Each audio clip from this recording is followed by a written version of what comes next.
எனக்கு துணை இல்லையே, யார்தான் என்னை பாதுகாப்பார் என்று நினைக்கும் ஆத்துமாவே, கர்த்தர் இன்று உங்களுக்கு சொல்லுவது சங்கீதம் 115:11.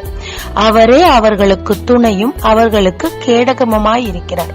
நிபந்தனை: கர்த்தரை நம்புங்கள். அதே வசனம். சிறுவனாய் மிருகங்கள் மத்தியில் தனித்திருந்த போதிலும், கோலியாத் முன்பாக நின்ற போதிலும், சவுலால் விரட்டப்பட்ட வனாந்திரத்தில் அலைந்து திரிந்த போதிலும், நீ நிந்திக்கிற கர்த்தரின் நாமத்தில் நான் வருகிறேன் என்று சொல்லி அவ்வளவாய் தேவனை நம்பியிருந்தபடியினால் தேவன் தாவீதுக்கு துணையாகவும் கேடகமாகவும் இருந்து சத்துருக்கள்கிட்ட பாதுகாத்தாருங்க. லாஜிக் பார்க்காம எல்லா சூழ்நிலையிலும் கர்த்தரை முற்றிலும் நாம் நம்பி இருக்கும் போது எல்லா இடங்களிலும் அவரே நமக்கு துணையாகவும் சத்துருக்கள்கிட்ட நம்மை பாதுகாக்கும் கேடகமாகவும் மாறி போறாருங்க. ஜெபிக்கலாமாங்க. தேவரீரின் துணையாக கேடகமாக நீர் இருப்பதற்காக நன்றி.